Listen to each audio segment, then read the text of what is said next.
I did was get laughed at. You could go backtrack, but you never get cash back. And they told me I'm half black, but I'm white as a lab rat. With a mic and a gas mask, and a life for your trash ass. And I get the last laugh, gonna fight if you back. Welcome to the Get Real podcast. I'm Austin, I'll be your host. And today I'm going to break down the NBA playoffs that are right around the corner. Hopefully I can get this video out at the very least during the weekend of the playoffs. I might miss the first game. I'm recording it the Friday before, so I've been overloading my editor with a lot of work. So just, I wanted to commend him for busting his ass, helping me out. So just be patient with the flow of the videos, and let's just get right into it. So I'm going to break down the Eastern Conference first, and I might spend a little less time with some of these series than the others, just based off relevancy. So we have the Bucks with the Pistons in the first round.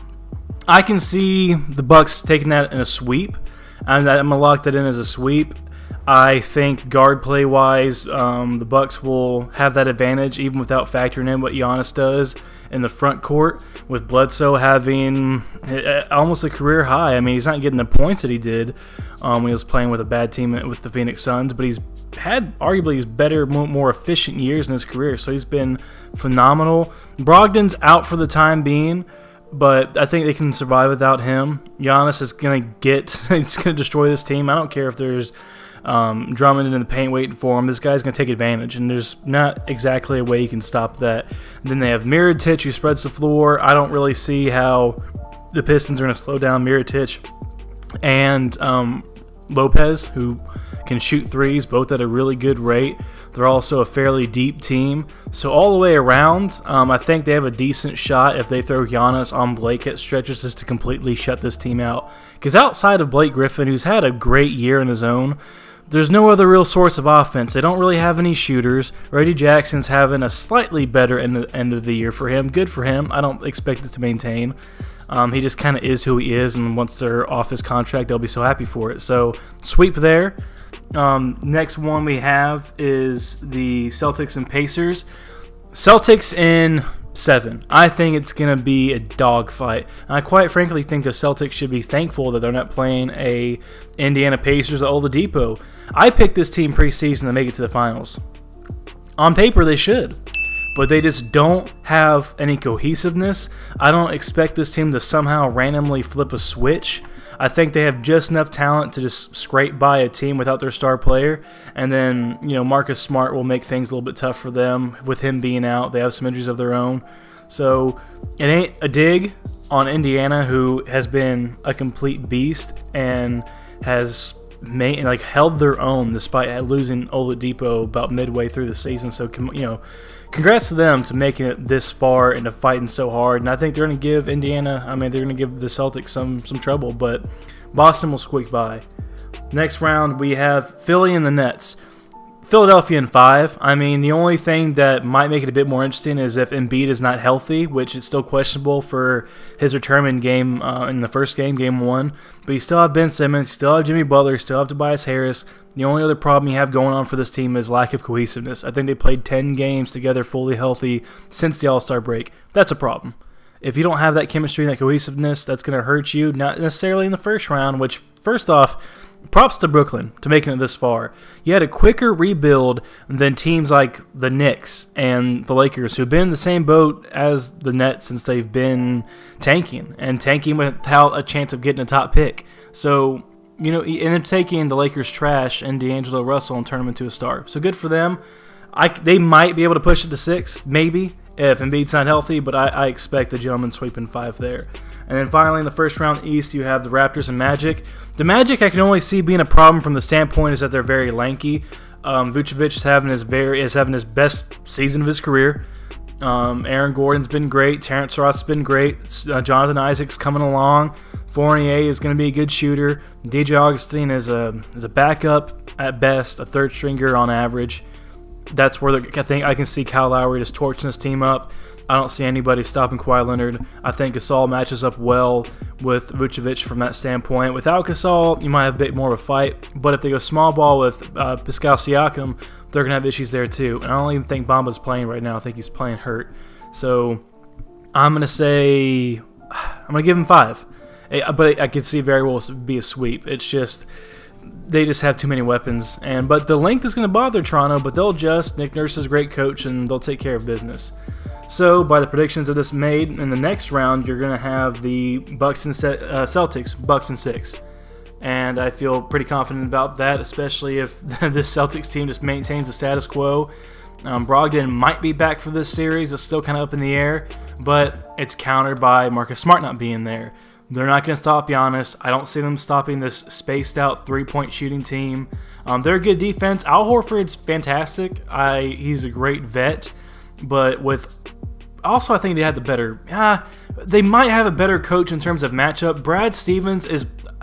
I love him. He's great. I've been a fan of his since Pop has been praising this guy. I mean, I'm a big fan of his, but he might be best served as an underdog coach without talent. He'll get the best out of teams that don't have any expectations, but once you have the talent, it seems so far he's not made it. Budenholzer has been there. He's been to conference finals, and I know Boston was there last year. It's just kind of a special year for him, but he's a veteran guy, and he's been with Pop for 15 years. This guy's seen it all. He's a champion in his own right when he was with the Spurs. So I just see that kind of negating itself. Kyrie Irving will go off for a few games. He'll do his thing. Maybe Tatum will get hot. But all in all, the chemistry is finally going to take down the Celtics right here and then, and they're going to lose to the Bucks, in 6 games. And then you have the Philadelphia 76ers against the Toronto Raptors. I'm going to take Toronto in 7. I think it's going to be kind of tough matchup-wise. Gasol's great. He's going to have his hands full with Embiid. Again, this is all assuming he's healthy. I do think in the end, though, and I've said this in one of my first videos of the year, Ben Simmons' lack of shooting, I mean, you might as well vote him for least improved player of the year. He's done nothing. He's the same guy. This is his 3rd year, technically. His first year, he was a redshirt, basically. He has made no improvements in his jumper. And yes, he towers over Lowry, and he'll get his points here and there, but that's eventually going to cripple his team, either in clutch situations, or it's just they're going to lock down on that, and they're going to cramp up that style. Jimmy Butler's fine. You can slap Danny Green or Kawhi on him. Danny Green's a great defender. They have so many versatile defenders there to where even though you have those weapons in Harris and Butler, they can be negated or at the very least slowed down. And Butler's a great defender too, so if you throw him on Kawhi, you still have Lowry and Gasol. Siakam, he's an easy guy to forget in the offense. They're a more cohesive unit, more spacing, better shooting. I love Brett Brown as a coach. I don't think he can fix working around Ben Simmons' lack of a jumper. And again, chemistry is going to come down and bite this team in the ass as well, just because they haven't been healthy enough to play together. So that leaves Toronto, Bucks, conference finals. This is tough because Milwaukee, Giannis, I have him as my MVP. In terms of overall weapons, the overall more talented team is Toronto. Give me them in 7. If you stack him up, Kawhi is so good despite having Giannis have his MVP year. He's so good that he's so close that once you start factoring in the other talent around this roster, like Gasol, like Lowry, like Danny Green being a versatile 3-and-D guy, like Siakam, it's just going to be overwhelming for the Bucks to stop that. And if they just go to Siakam and Gasol on the post and really attack that front court, because they're not very good defenders in Mirotic or Lopez, they can kill him in that way too. And even if you swap Giannis, put him at the 4 or do something, you can't stop them all. And if Brogdon isn't healthy either, or if he comes back, how healthy is he going to be? Is he going to be able to jump back in the midst of a conference final series immediately and contribute? Not very likely. So overall, Toronto's talent just trumps the Bucks. Giannis has been great, MVP, but it's going to be the Bucks in the end. Now we're going to move on to the Western Conference. Go a little bit quicker so this video isn't too long for you guys. Warriors, Clippers. Clippers, amazing they got here. They're probably going to get 2 All-Stars in the offseason. That being said, Golden State in the sweep. Rockets, Jazz. Rockets 6. I hate that they don't have their swingmen and Mute and Ariza. I really thought they should have kept them in the offseason. It will bite them in the ass, but not this series. They will have an answer in terms of how they're going to handle Donovan Mitchell, or they'll just let him go off while keeping everybody else contained. They can't stop CP3. They can't stop Harden. That's all they need to win. Rockets in 6. Trailblazers and Thunder. Blazers are hurt. Nurkic isn't playing. Thunder is healthy. I mean, it's just overall talent playing against an Olympian hurt team. It's going to be OKC in 5. Russ, Paul George, and especially Steven Adams are going to dominate this series with lack of an interior defense with Nurkic out. Denver and the Spurs, people keep talking about, oh, the Spurs are more experienced, they're this, they're that. They're also one of the worst road teams in the NBA. Great home team, so is Denver, and actually statistically better at home. They're playing a dead man system. It's amazing they won 48 games without Murray, but they're not going to be able to stop both Harris, Beasley, Murray, and all their other wings that I haven't mentioned. I don't think they have a stop for that. Aldridge at 34 he's having a great year. He's going to have his best series ever to get past this team. We'll see if DeRozan can handle the playoffs. But when you have Brian Forbes as your starting mate, that Brian Forbes and Derek White has the same amount of experience as Denver, which is none in the playoffs. Zero. Zip. So Pop's a genius. He's great. It'll only take you so much. This team is hungry. They're going to take care of business. 6 for Denver, maybe 7. But if it's going to be if the Game 7's in Denver and the Spurs play like a lottery team on the road, easy. Next round, Warriors, Rockets, Warriors in 6. They're Rockets are worse without their 2 wing guys. I'm sorry, they are, and they weren't able to replace it. I said they had to get Jimmy Butler to make a difference. They weren't able to do that or really trade for anybody else. It's a shame. They don't have the defensive wings to stop them. And I think Boogie actually might be more useful in this series as well. So Warriors got better. Houston got worse since last year. It's over. Warriors in 6. OKC and Denver. I'm going to keep riding Denver because they're a team I had as making it all the way to the conference finals this entire year. I think they match up better as a defensive team, and their offense is a bit more assist-based. They're one of the best assist team in the NBA.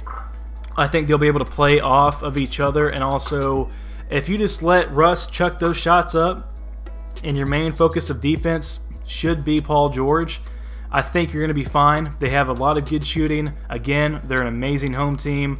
Let Russ chuck up shots, get him emotional, get in his head. The rest will sort itself out. Denver making it in, I'm going to give them 7.